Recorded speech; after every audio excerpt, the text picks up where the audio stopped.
우리 하나님의 말씀 함께 보시겠습니다. 오늘 우리에게 주시는 하나님의 말씀은 구약 성경 사무엘하 12장 7절에서부터 14절까지 있는 말씀입니다.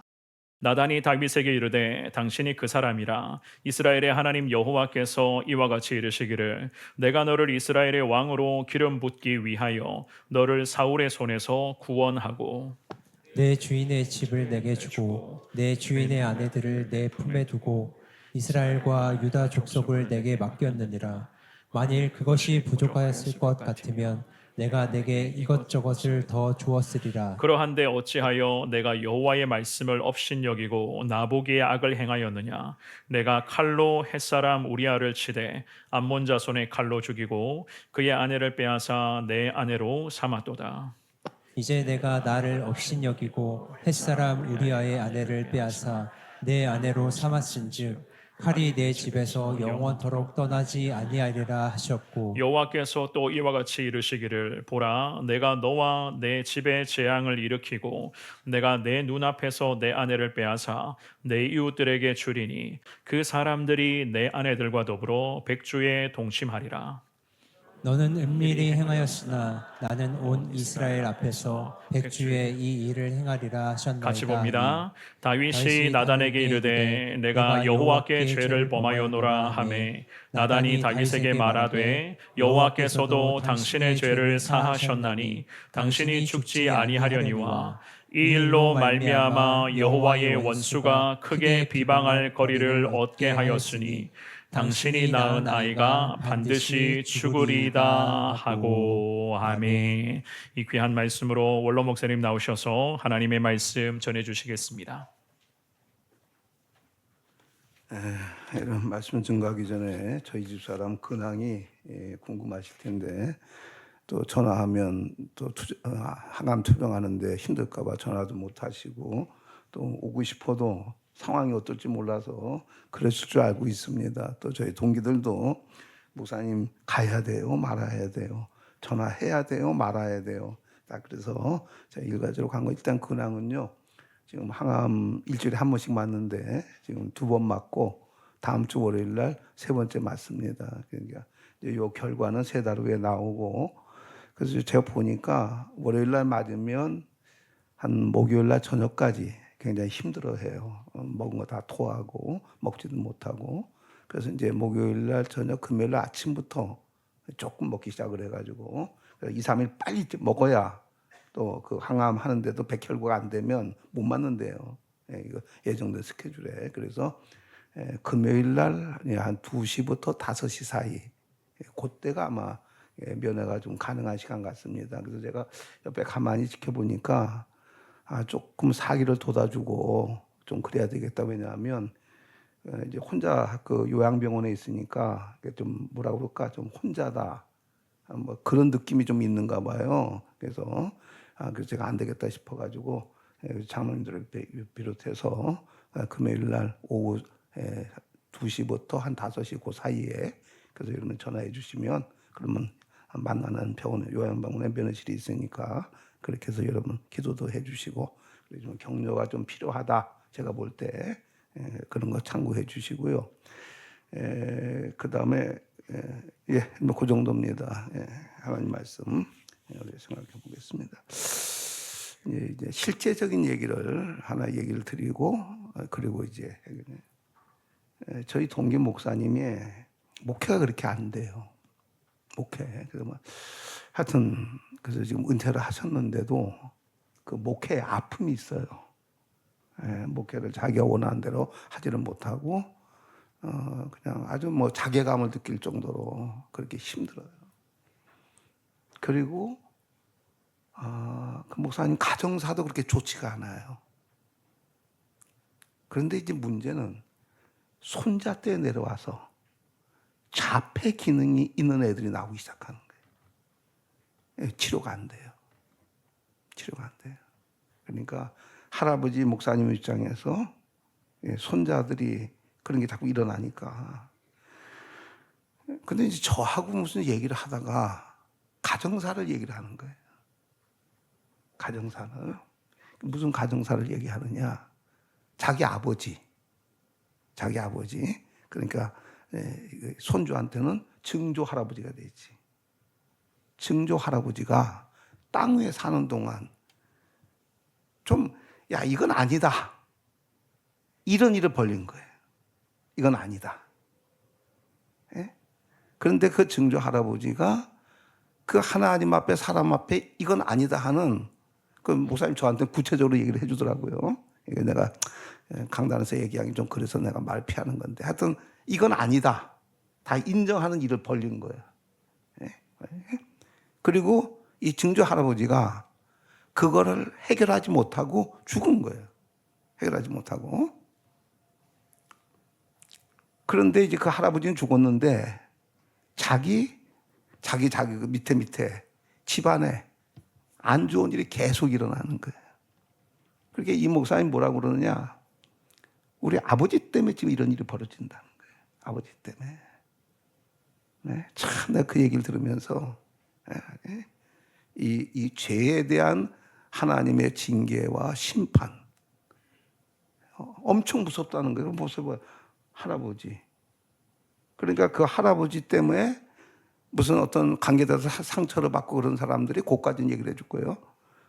너무너무 자기가 견디다 못하니까 자살을 해버린 거예요. 그러니까 일이 크지. 일이 크지. 그래서 이제 할아버지는 죽었고, 그래서 그 사람도 죽었고, 할아버지도 죽었고, 내려갔는데, 이제 손자 때에 와서 이런 일이 자꾸 벌어지니까. 그래서 이제 목사님이 나이가 70 넘었는데, 내가 죽기 전에 이 가문에 내려오는 이 무서운 저주를 내가 정리하고 하나님 앞에 가야 되지 않겠냐. 예? 본인도 그거 알고 내가 봐도 그거 맞아 그러면. 그래서 이 목사님이 결단한 게 뭐냐면 내가 하나의 희생이 돼서 이걸 끊어야 손자들도 고치고 더 이상 이게 내려가지 않는다는 거예요. 그러니까 위기감을 느끼는 거예요, 이게. 위기감을. 그래서 이분이 선택한 게 뭐냐면 산으로 들어간 거예요. 자연인 하러 들어간 게 아니라 산으로 들어간 거예요, 산으로.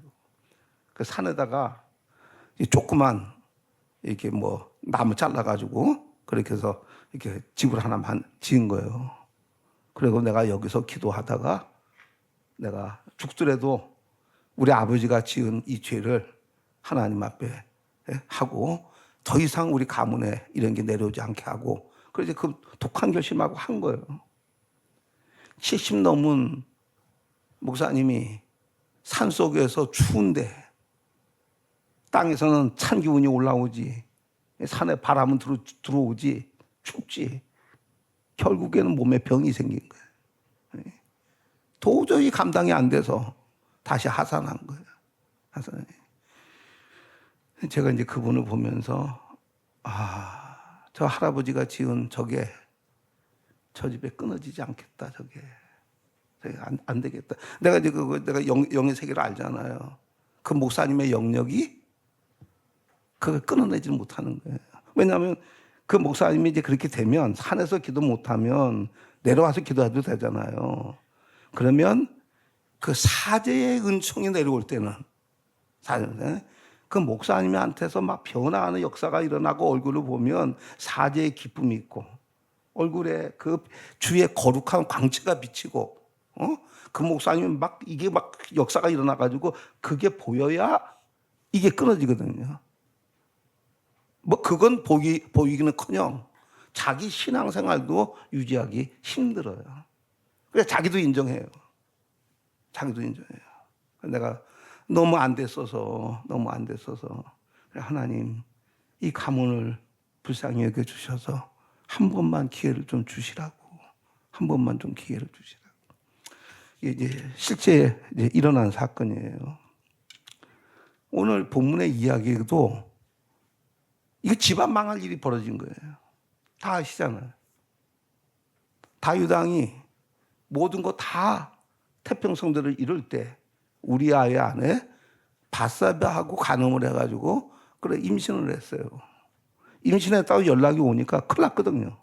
우리아는 우리가 아는 것처럼 아주 충성스러운 군인이에요. 아주 간부급인데. 그래서 이것을 모면하기 위해서 잔꾀를 썼죠. 잔꾀. 뭐예요? 특별 휴가를 준 거예요. 그래서 너 집에 가서 좀 가정 쉬고 오라.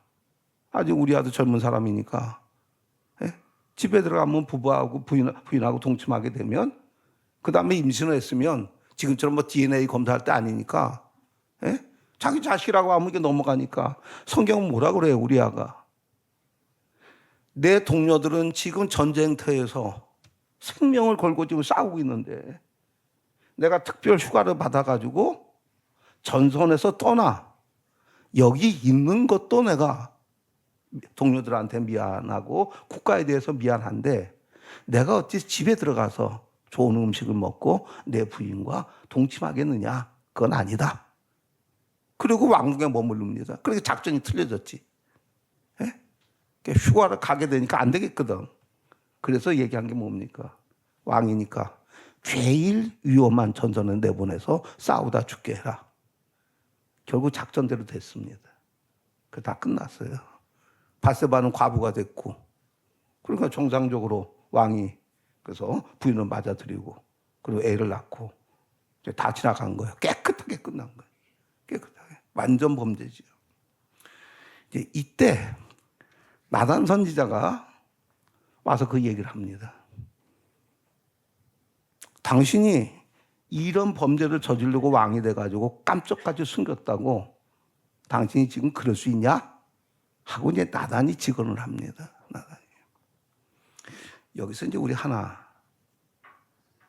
문제가 생겼을 때 나단 선지자 그때 왕들이 뭡니까? 이게 전제주의니까 왕이 한번 명령하게 되면 그냥 뭐 재판도 필요 없이 그냥 끝나는 시대잖아요. 앞에 선지자들이 그랬잖아요. 그러니까 나단 선지자가 가서 그 진짜 그렇게 얘기를 하는 거는 생명이 왔다 갔다 하는 거예요. 아주 위험한 일이죠.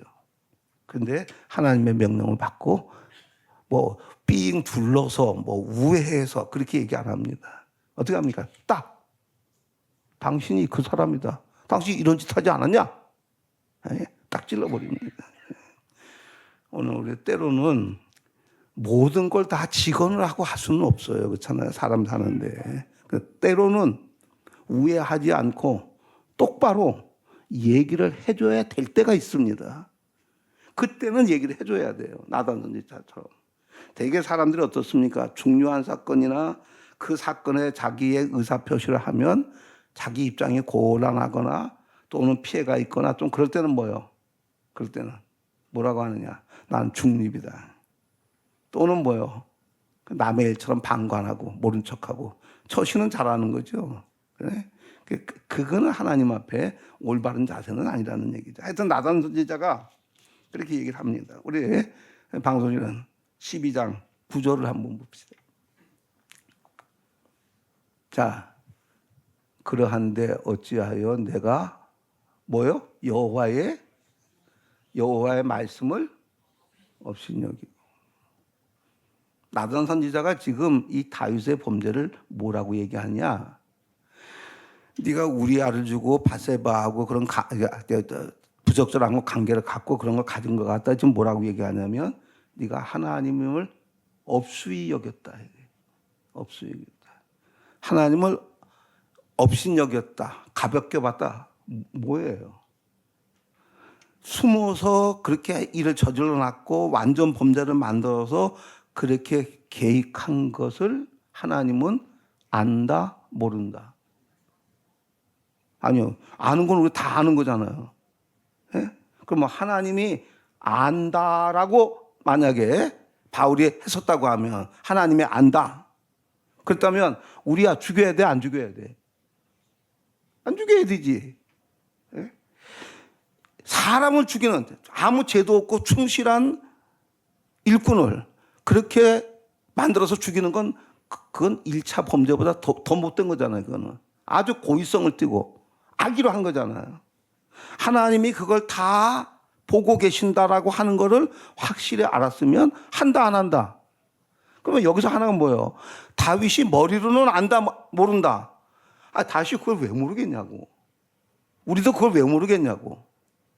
이거 하나님이 다 알고 계신다. 머리로 아는 거하고 마음으로 아는 거는 별개란 말이에요. 그래서 결국에는 예? 그래서 하나님이 알고 계시다는 것은 머리로는 알면서도 사람들을 속이고 넘어가니까 사람들이 속아 넘어가거든. 그러니까 뭐예요? 하나님도 모르신다고 생각하는 그런 자체가 모든 것을 아시는 하나님이라는 그분을 무시하는 행동, 그렇잖아요. 무시하는 행동이에요. 자, 제가 어쩌면 다 알고 물어봐요. 지금 벌써 이미 다 알았어요. 그러니까 집사님, 그거 좀 어디 얘기 좀 한번 해보시죠. 자꾸 그러지 말고 내가 다 알기. 그럼 결국 상대방이 뭐예요? 목사님이 어느 정도 알고 계시다. 느껴지면 어떻게 해요? 그 다음엔 목사님 알고 계시는 것 같은데 그냥 얘기할게요. 이렇게 되잖아요. 언제 내가 무시당하는 느낌 들어요? 내가 불과 알고 얘기한다는 사인을 주는데도 모르는 줄 알고 계속 어거졌을 때 이 사람이 나를 어떻게 보나? 그렇잖아요. 그래서 범죄는 하나님 앞에 한 게 아니하고 바세바, 우리야 이렇게 한 건데 나단 선지는 그걸 뭐라고 얘기하느냐? 하나님 앞에 악을 행했다 이렇게 얘기를 합니다. 그러면 여러분들이 생각할 때 이 정도 범죄면 아까 그래 목사님 아버지 얘기한 것처럼 집안 망할 정도 돼요? 안 망해요? 이렇게 되면 그럼 집안 망하는 거예요. 완전히 다 나라도 다 뺏기고 뭐 달라요. 그런데 성경은 뭐예요?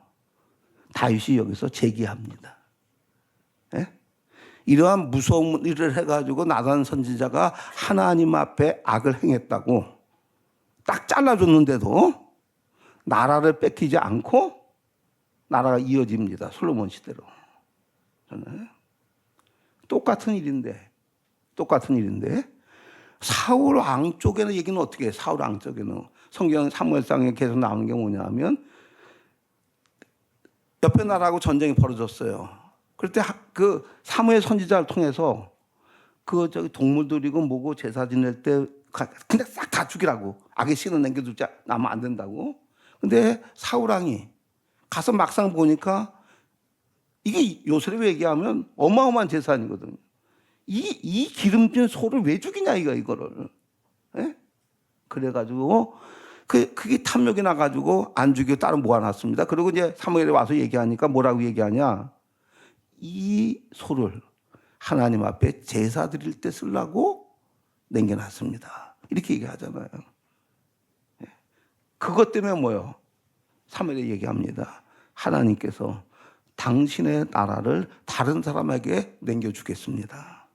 그리고는 사울의 가게는 거기서 끊어지잖아요. 그래서 이 사건 때문에 어떡합니까? 나중에 전쟁이 벌어져서 사울 왕과 그의 자녀들까지 같이 죽으면서 사울 왕의 가게는 다 끝나잖아요. 그게.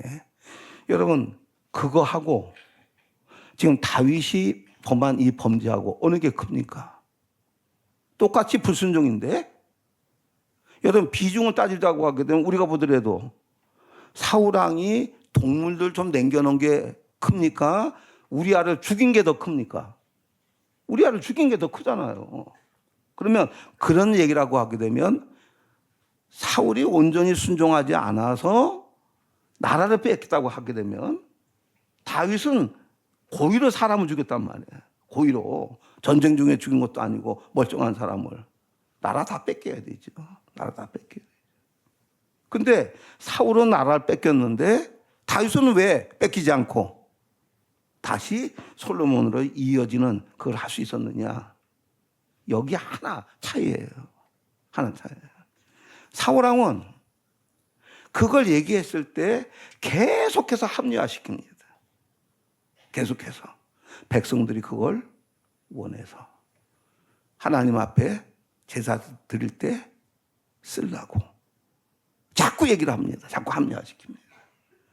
사울은 거기서부터 이게 어긋나기 시작한 거예요. 다윗은 이렇게 나단 선지가 바로 딱 찍을 때 여기는 자 10절 11절 또 조금 더 넣네 12절 여기 안 나오나? 뒤에 거 나오는 모양이야. 자 그때 뭐요? 우리 방송실 시편 51편 10절을 찾는 대로 좀 비춰주시기 바랍니다. 이게 이제 시편 51편 이 회개의 시가 이 사건 때문에 자기가 하나님 앞에 울부짖었던 아주 유명한 회개시죠. 이제 방송에서 나오면 제가 다시 한번 정리를 하겠지만은 다윗이 그 얘기를 들을 때 그다음에 듣고 나서 한 게 뭐냐 하면 금식 기도를 합니다. 안 먹어요. 그렇게 하고 통곡하고 울기 시작합니다. 그러면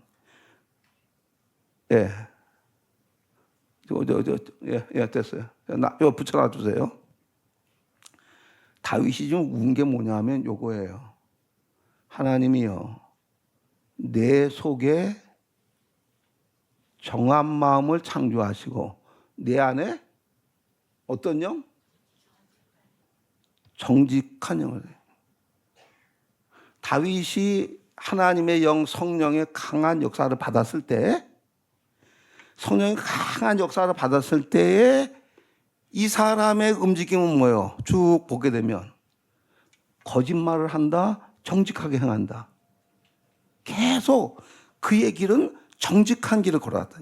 하나님 앞에서도 사람 앞에서도.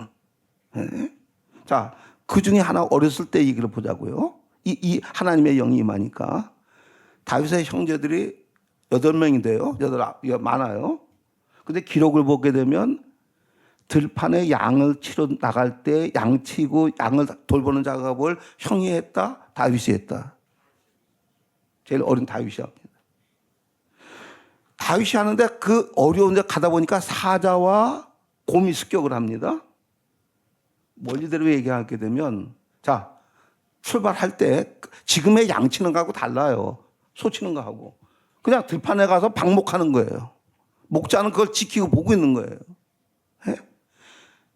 이게 양들이나 염소는 이게 순박한 힘이 없는 거냐. 맹수들이 아주 먹잇감이란 말이에요, 이게. 맹수가 들이닥쳤을 때 그걸 막는 게 목자예요. 생명이 왔다 갔다 하는 일이라고. 예? 그러니까 엄청 위험한 거예요. 근데 아버지가 자기보다 더 나이가 있고 튼튼한 형을 보내는 게 아니라 자기를 보내서. 한 바퀴 뺑 돌아서 왔는데 양이 토실토실하고 새끼도 잘 낳고 잘 돼요. 그러면 아버지가 그 다음에 또 보낸다, 안 보낸다? 보내죠. 그럼 어떻게 하면 돼요? 아버지한테 결과물을 보여줘야 돼요. 무슨 결과물? 어린 나를 데리고 가게 되면 손해가 납니다. 그러니까 보내지 마세요. 그렇게 하기는 어떻게 하면 어떻게 돼요? 사자하고 곰이 습격하면 모른 척하고 더 먹어. 맛있지? 더 먹어. 그리고 어떻게 해요? 쓱 갈 때 목자들 맨날 가는 거니까 어디에 맹수가 많은 거 알 수 있잖아요. 그걸로 데리고 다니는 거예요. 그리고 덤벼들면 하나 먹고 서비스로 하나 1 플러스 1 플러스 1. 또 하나 이렇게 또 주고. 그러면 자꾸 줄 거 아니에요. 그 아버지가 뭐야, 나중에 보니까. 야, 왜 이렇게 했냐? 아이고, 사자가 공격하고 하는데요. 감당이 됩니까, 제가? 그거 안 됩니다. 아유, 아버지, 제가 또 갈게요. 아버지 입장에서는 이놈의 새끼 안 되겠다. 예, 성경은 뭐예요? 정직한 영. 예? 아버지가 나한테 일을 맡긴 거, 하나님이 내게 맡긴 거다. 예? 그래서 어린 소년이 어떻게 합니까? 사자와 맞서 싸우. 정직한 영이잖아요. 그런데 다윗이 그러한 정직한 삶의 태도 때문에 왕까지 올라와서 그 시대의 제국이 됐단 말이에요. 그런데 내가 출세하고 나니까 내 안에 이 정직함이 없어졌다는 거예요. 그래서 한 게 뭐예요? 뭐 어쩌더라 하나님 내 정직한 영을 새롭게 해달라고 기도합니다. 그러면서 금식기도 하고 통곡합니다. 그러면 이 상황에서 지금 왕이잖아요. 이 얘기가 나가면 통치력이 부족해지니까 숨겼단 말이에요. 예? 이게 자꾸 이제 장관들, 비서관들 다 알게 되면 왕의 권위가 뭐가 됩니까? 그러니까 울더라도 어떻게 울어야 돼요? 울더라도 저 안에 들어가서 눈치채지 못하게 하나님한테 회개하면 되니까 살짝 울고 나와서는 아무것도 아닌 척하고 그 밥도 잘 먹고 그래야 되잖아요. 울어요. 금식 기도해요. 얼굴 초췌해요. 아니 왕이 왜 저러냐고. 나단 선지자가 와서 그 얘기에서 그 회개하는 중이라고. 이렇게 되면 어떻게 돼요? 성경에는 안 나왔지만은 밧세바가 가만히 있었겠냐고요. 밧세바는 이미 왕의 부인이 됐잖아요. 그렇죠? 그럼 밧세바가 얘기했을 거 아니에요. 여보, 당신이 하나님 앞에 회개하는 건 좋은데 내 입장도 생각해야지. 내 입장도. 그렇게 공개적으로 이렇게 하면 나는 악녀가 되지 않냐. 어? 그럼 내가 이 땅에 어떻게 백성들한테 얼굴 두고 다니냐. 좀 내 체면 좀 생각해라. 아니 회개를 하는 것도 좀 절제하고 지혜롭게 하지. 뭘 잘했다고. 어? 분명히 얘기할 수 있잖아요. 다윗이 뭐예요 이때.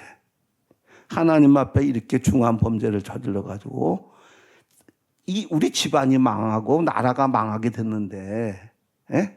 내가 지금 그거 따질 일이냐 이게 그거 따질 일이냐 에?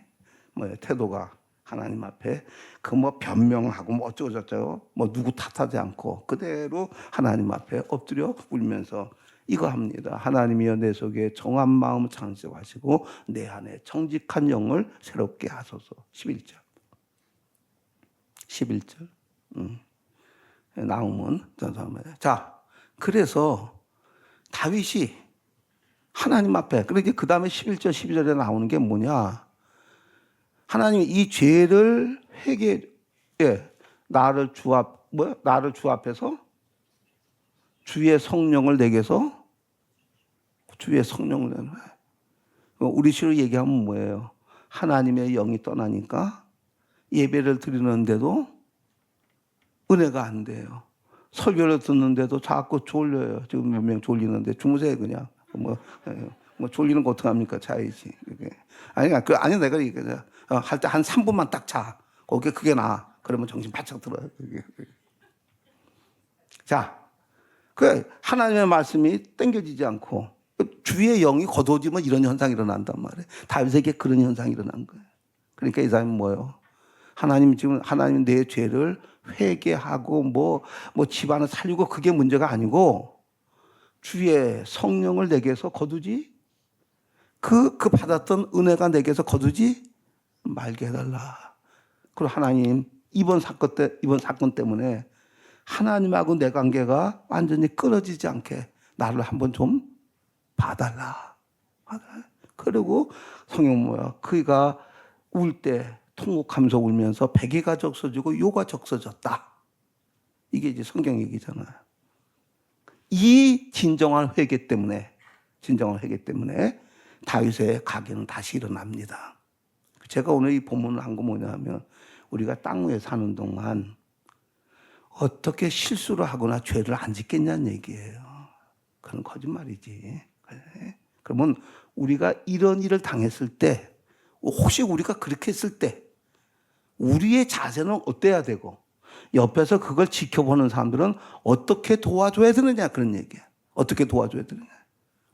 아까 얘기했잖아요. 아까 그 목사님 할아버지 이거 보니까 이거 큰일 났어. 이거 쭉쭉 내려갈수록 더 크게 일이 벌어지겠는 거예요. 내가 도와줄 수 있는 방법은 뭐예요? 하나님 기도하면서 이 가문에 이 무서운 죄를 다 씻어낼 수 있는 충만한 성령의 영을 지금은 내가 볼 때는 목사님 분이 없어. 그 목사님 74인가 그런데 돌아가시기 전에 그 목사님한테 주의 강한 영이 임해서 그래서 이 목사님 막 통곡하고 막 거품 다 그 토해내려니까 거품 품고 막 이러고 하고 그러고 그 얼굴을 볼 때 빛이 나고 그래야 그거 하나님이 해줘야지 누가 해주겠냐고. 그래서 내가 하나님 앞에 안타까우니까 하나님 이 가문을 살려 주시오.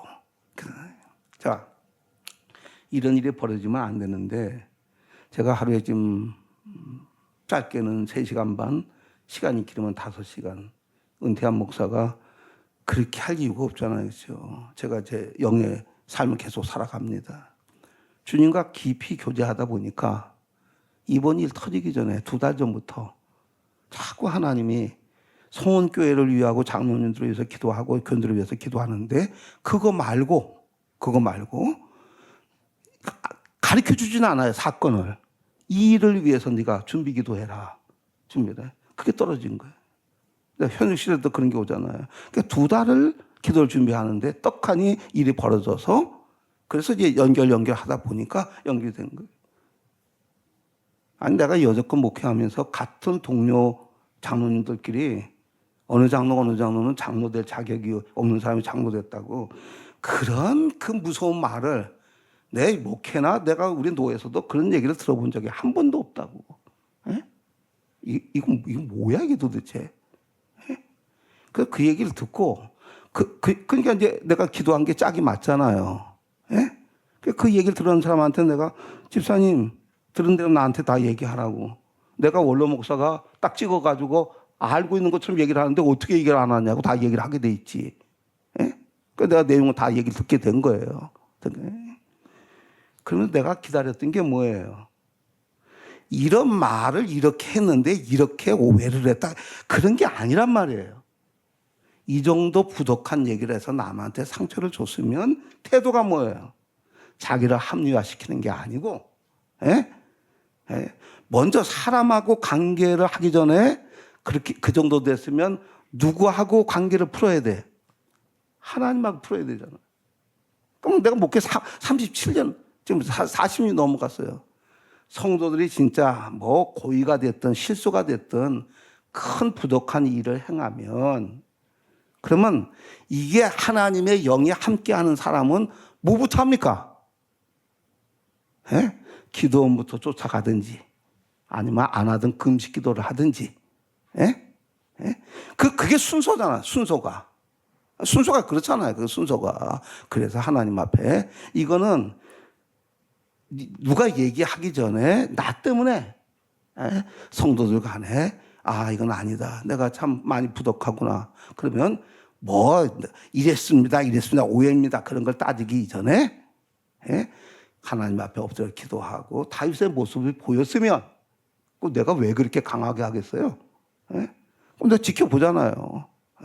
그런 모습 하나도 안 보이고 자꾸 사람 붙들고 얘기하고 변명하고 그거 얼마나 많이 했어? 내기까지 들어왔어요. 내기까지 들어와서.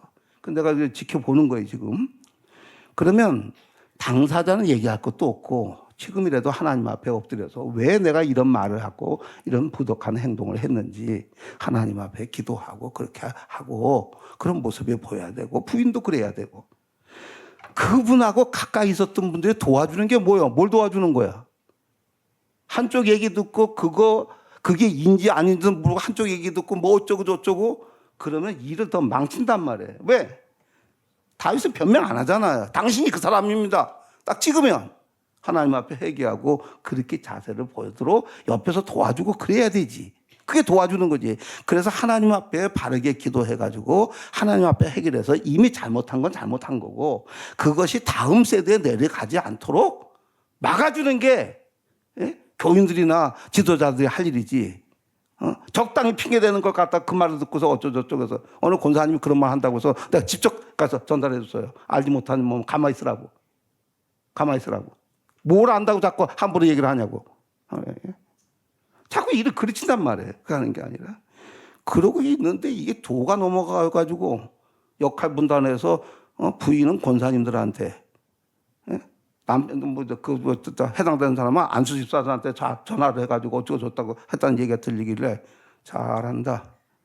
기도원에 가서 엎드려 기도하고 하나님 앞에 회개할 생각은 안 하고 더군다나 그 내용을 들어보니까 기가 막힌 거예요. 나하고 전혀 관계되지 않은 사람을 끌어들여가지고 뭐 그 사람하고 이거하고 나하고는 아무 상관도 없는 일이에요. 이번 일하고는. 그걸 끌어들여가지고서 뭘 해결하려고. 이게 가면 갈수록 진짜 이게 참 큰일 날 사람이네. 성경적으로 회개하고 엎드려서 해도 될까 말까 한 거를. 그래. 그렇게 하면 이게 해결이 되냐? 그래서 내가 하나님 앞에 기도하면서 내가 그러면 나는 뭐 해줘야 돼요? 내가 안 됐으니까 하나님 상황이 이렇습니다. 정직한 영을 이 아들에게 부어 주옵소서. 그게 살 길입니다. 그래. 이제 내가 다 알고 있는데 그래도 웃기는 건 또 여러분 그 얘기를 들은 사람 내가 듣고 한두 사람께 내가 원로 목사가 여태껏 전화 안 하다가 집사님 내가 이런 얘기를 들었는데 나한테 솔직하게 얘기하시오. 내가 이제 알아야 되겠습니다. 중년 집사님 내가 그렇게 물어보면 얘기할 거야 안 할 거야? 할 수밖에 없잖아요. 나는데 그러면 그 사람이 나한테 얘기를 해준 사람이 뭐가 잘못했냐고 원로 목사가 다 알고 물어보니 얘기하는데 분위기가 그걸 왜 목사님한테 얘기했냐고 무슨 그 사람이 큰 죄를 지은 것처럼 여론몰이하고 아니 부족한 일을 한 그 당사자가 책임있는 거지 그렇잖아요. 그렇게 얘기할 자신 그런 정도의 용감하면 그렇게 그 사람을 사랑하면 만나자고 그래서 내가 이런 얘기 들었는데 이런 얘기가 맞습니까? 맞다고 하면 하나님 앞에 기도하세요. 이거 큰일입니다 이거. 예? 그래서 그 사람한테 직언을 해줘야 되지. 그게 사람을 살리는 일이지. 예? 알지도 못하면서. 다행히 내가 안 그런 것 같아요. 내가 이제 지켜보고 있습니다. 지금. 제가 앞으로 우리 교회 또 시간이 자면 또 장로도 또 세우고 또 그래야 되지 않겠어요? 그 장로 될 인물들이 교회를 생각하고 깊이 상황을 판단하고 하나님의 나라를 세울 줄 알고 그렇게 행동하면 원래 목사가 내가 여태껏 개입 안 했는데 무슨 개입을 하겠어요. 내가 기도하고 있지. 만약에 경고망동하고 부인들이 잘못된 얘기를 듣고 그렇게 하게 되면 그 내가 누가 얘기를 하겠어요. 예? 내가 움직이기 시작하면 아마 투표할 때 상당히 표가 빠질걸요. 안 됩니다. 그러면. 예? 그런 인물들이 하면 안 되지. 교회 앞으로 지도자가 될 것 같으면 첫째 뭐요?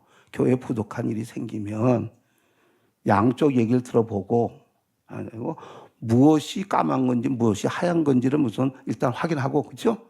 그것도 조심해야 돼요. 함부로 하면 안 되고. 그래서 그게 밝혀지게 되면 하얀 거 까만 거 나올 거 아니오. 예? 그러면 뭐예요?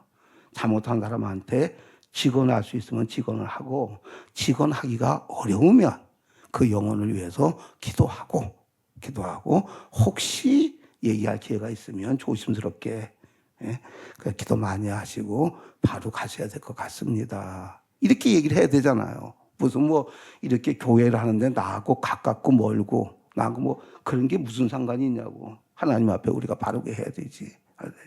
그래서 제가 안타까워서 오늘 본문 설교를 준비를 했습니다. 그러니까 여러분이 참고하시고 그러면 여기 보세요. 하나님 보시기에 악을 행했다. 그러면 우리는 어떻게 해야 돼요? 하나님 보시기에 안 좋게 해야 돼요? 하나님 보시기에 좋게 해야 돼요? 그럼 제가 복받는 얘기 하나 소개할게요. 1월 3일 날 김포공항을 가야 돼요. 1월 4일부터 한 주간 제주도 부흥회했던 교회 9번째 부흥회를 가야 돼요. 그런데 12월 23일 정확히 기억이 나요. 원자력병원에서 3중 음성 유방암 나 듣지도 못했어요.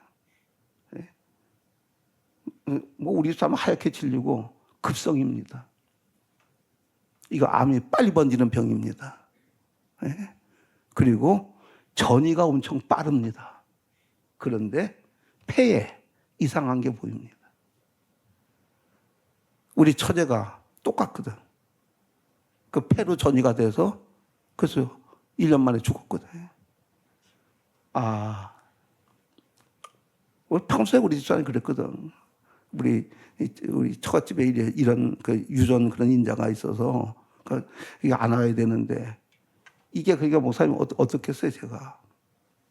그걸 벗고 내가 운전하고 나 혼자 가는데 맥이 쫙 풀리더라고요. 맥이 쫙 풀리더라고요. 힘이 하나도 없고. 이제 우리 집사람 먼저 가는구나.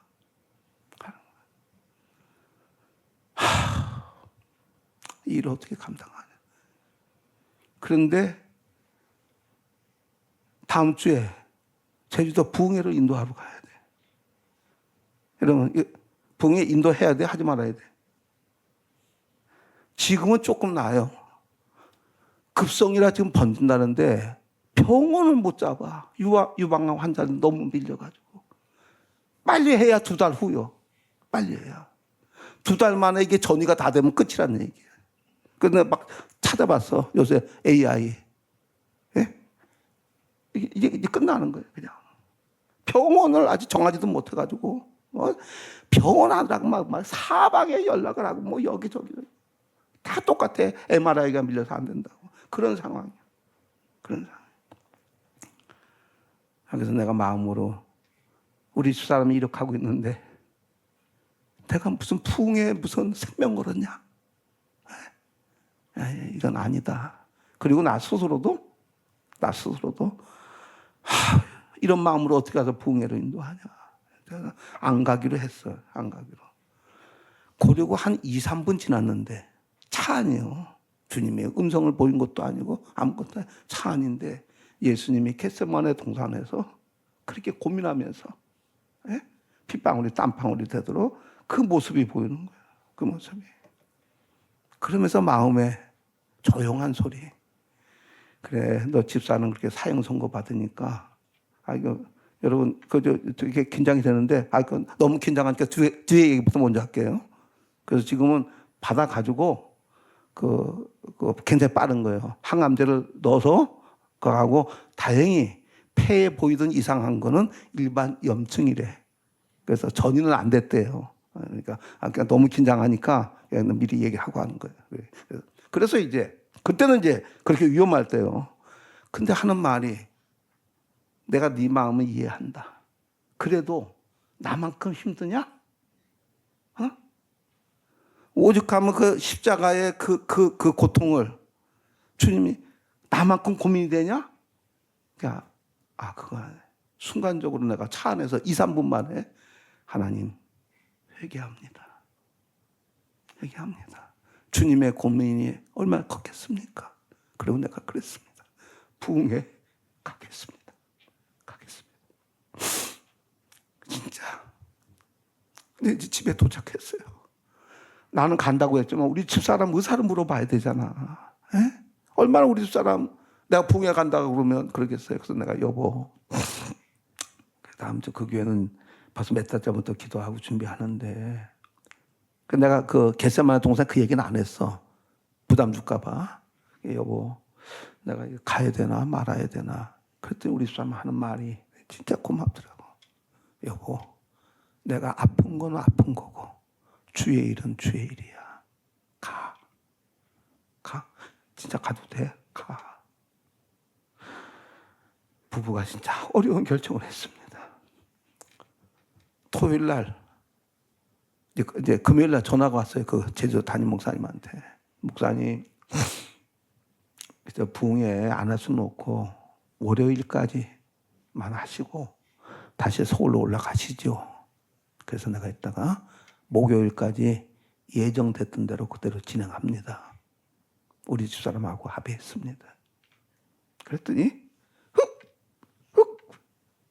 이래 음성이. 그러면서 목사님은 눈물이 나오려고 그래. 끊을게. 동기거든요. 끊었어. 부흥회 끝나고 얘기하는데 목사님 통화 끝나고 통곡하고 그랬대요. 통곡하고. 이 환경에서 어떻게 끝까지 한다고. 그러면서 내가 그랬거든. 똑같이. 우리 집사람이 아픈 건 아픈 거고 하나님의 일은 하나님의 일이야. 이렇게 통곡하고 울었다고 그러더라고. 그래서 이제 부흥회 끝나고 올라왔는데 그 교회는 부흥회 끝나면 은혜 나눔을 하거든요. 은혜 나눔을. 권사님들이 울면서 간증을 하더라는 거예요.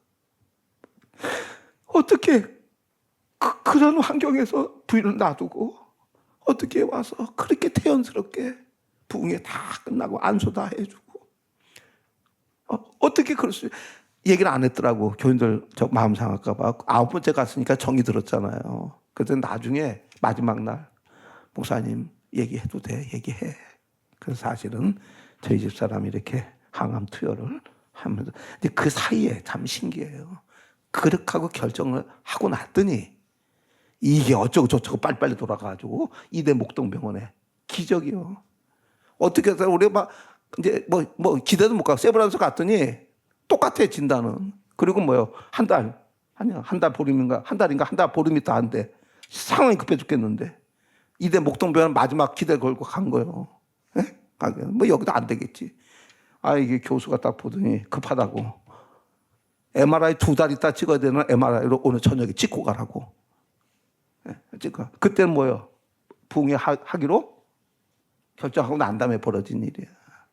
그러더니 내일 당장에 오라고. 내일 당장에 갔더니 다음 주부터 항암 투여합니다. 바로 합니다. 기적이 일어난 거예요. 그래서 이제 내가 이제 마지막 날에 했더니 내가 왔더니 목사님 은혜 나눔하는데 막 울고서 어떻게 그런 상황에서 이렇게 올 수 있냐고. 예. 왜? 내가 하나님을 없이 여기는 행동이요 하나님을 존중히 여기는 마음 자세입니까? 존중히 여기는 마음 자세. 그러니까 부흥회 갈 때 눈물이 있고 역사가 일어나는 거지. 그 무사히 가서 그 다음에 지난주 다시 연결된 그 부흥회가 있어서 안 갈 수가 없어서 안 가서 거기서 동일하게 그렇게 부흥회를 하고 올라왔습니다. 자, 내가 가면 부흥회 가면 교회들이 웬만한 조직들은 다 사례비를 주잖아요. 하나님 그 사례비 못 쓰게 합니다. 다 줘야 될 때 다 주고 오고 진짜 복음 전하기 위해서 움직이는 거예요. 오늘 다윗의 이 모습 많이 잘못했죠. 잘못했지만 변명하지 않고 그대로 받아들이고 자꾸 변명합니다. 그런 뜻으로 얘기한 거 아닌데 그래서 그랬어요. 내가 나이가 74이고 목회를 37년을 했는데 이게 좋은 뜻으로 얘기했는데 오해를 한 건지 이게 의도를 가지고 얘기한 건지 그거를 내가 판단 못할까 봐. 판단 못할까. 자꾸 쓸데없는 소리 하고 그러니까 내가 딱 잘라서 얘기하는 게 이게 큰일 날 사람이구나 이거. 예? 내가 딱 잘라서 결론을 냈으니까 여러분들이 경고망동하지 마시고 예? 특별히 본인들 왜 다른 사람 끌어들여 가지고 어쩌고 저쩌고 하는 거 들을 얘기도 아니고 들을 것도 아니고 만약에 그렇게 내가 이만큼 설교를 하고 갔는데도 자꾸 부안해동한다. 내가 지켜보고 있다. 그래? 당신 지도자 될 사람 안 되네. 그럼 내가 움직일게. 내가 가만히 있을 때는 몰라도 움직이면 노회도 그렇고 동창회도 그렇고 영향력이 큽니다. 내가 그걸 압니다. 예? 내가 당회도 참석할 수 있는 권한이 있는 거고 내가 안 써서 그런 거지. 예? 그렇게 일 만들지 말고 엉뚱한 사람 언론 목사가 그 내용을 물어봐서 솔직하게 얘기한 건데 그 사람 무슨 뭐 죽을 죄 진 것처럼 무슨 인사도 안 받는다고 뭐 하는 일들이요? 공동체가 그러면 돼요? 잘못하고 부족한 사람을 나무라고 그 사람을 회개할 수 하도록 그게 공동체지. 전해준 사람이 무슨 일부러 그런 것도 아니고 목사가 알고서 물어보니까 거짓말 못하니까 얘기한 걸 가지고 뭐 고자질한 것처럼 생사람 잡고 안 듣는 게 진실해야 되지. 승리의 역사가 있기를 주의 이름으로 축복합니다. 하나님 참 아내가 그렇게 하고 오늘 지금 교회 오기 전에 갑자기 방광명이 와서 원자력병원에 갔더니 항암 투병들이나 여긴 자료가 없어 안 된다고 빨리 이대목동병원에 가라고 예배 시간이 돼서 택시 태워서 보냈더니 예배 시간 들어오기 전에 이게 궁금해가지고 전화했더니 사람이 꽉 까부러져가지고 나는 무슨 큰일 난 줄 알고 그 여보 왜 그래? 방광염은 조금인데 항생제 색을 나서 그런지 다 토하고 지금 그래서 항생제를 맞지를 못하고 지금 여보 링겔을 지금 꼽아놓고 있어. 하나님 이 아픔을 가지고 제가 또 이 설교를 해야 되는 사명을 가지고 여기 왔습니다. 한 나뿐만 그러겠습니까? 이 땅에 사는 모든 암투병 환자들 또 중병에 있는 걸리는 가족들 내 아내가 아파 보니까 더 실감이 납니다. 한 인생 사는 게 참 힘들다. 참 힘들다. 하나님 우리 모두 이 어둠 속을 건너갈 때 우리를 홀로 두지 말아주시기 원합니다. 믿음이 있다고 하는 사람도 기도 많이 한다고 하는 사람도 다 연약한 모습이 드러날 때가 있습니다. 하나님 다윗도 그 어둠 속으로 나단 선지자가 그렇게 호통치고 이제 자식들한테도 버림한다고 하고 어둠 속을 헤맬 때 그는 이 기도했습니다. 하나님 내 안에 있는 정직한 영을 다시 새롭게 해 주옵소서. 그리고 주의 성령을 거두지 말아 주옵소서. 그 아픈 기도가 그 무서운 어둠 속에서 살렸습니다. 저 개인적으로 우리 교회라고 하는 성원기란 공동체도 큰일을 닥쳤습니다. 이 큰일 앞에 모든 중직자들과 모든 교인들이 주의 성령을 의지하며 성령 인도하느라 잘 따라갈 수 있도록 도와 주옵소서. 동양이다, 나하고 사상이 같다, 나하고 통한다 등등의 이유로 하나님 잘못된 걸 잘못됐다 얘기하지 못하고 오히려 하나님 반대로 움직여서 그 사람의 영혼을 더 구렁텅이로 끌어놓고 공동체가 하나님 보시기에 악을 행해서 옳은 것은 옳다 하고 아닌 것은 아니라 해야 할 때 사람의 친소 관계를 해서 나쁜 것에 대해서 눈 감아버리고 옳은 일에 대해서는 하고 이렇게 가게 되면 하나님의 교회가 하나님 앞에 어려움을 당합니다. 중직자들 모두에게 하나님이여 지혜의 영을 허락해 주시고 정직한 영을 허락해 주셔서 상황을 잘 판단하고 옳게 교회도 성도들도 지도하는 성결의 영이 임하게 꼭 도와 주옵소서. 하나님의 항생제 맞고 토하고 들어오는 우리 집사람 무사일인계로 맞고 하나님 집으로 귀환할 수 있도록 주께서 자비를 베풀어 주옵소서. 드려진 헌금 사용될 때 아버지 영광 있게 하시고 받은 성도들 가정과 생업과 사업과 영육의 건강 후에 오병이 후에 하나님 축복해 주시고 하나님 제가 이런 어려운 상황 가운데도 예정된 집회 일정을 끌고 나갑니다.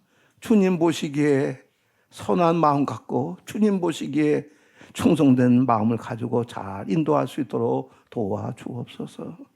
주 예수의 이름으로 기도하옵고 지금은 우리의 이 고난과 인생의 짐을 대신 짊어지고 십자가에 돌아가시는 우리 구주 예수 그리스도의 은혜와 우리 하나님 아버지의 놀라우신 사랑과 성령님의 감화, 감동, 인도, 충만, 교통하심이 전 세계 모든 교회들과 암과 중병으로 투병하는 환자들 위해 특별히 우리 교회가 당면한 어려움을 지혜롭게 해결하는 일 위해 또 하나님 이번 필리핀 선교와 또 모든 남아있는 모든 행사 일정 위에 이제로부터 영원토록 함께 있을지어다. 아멘.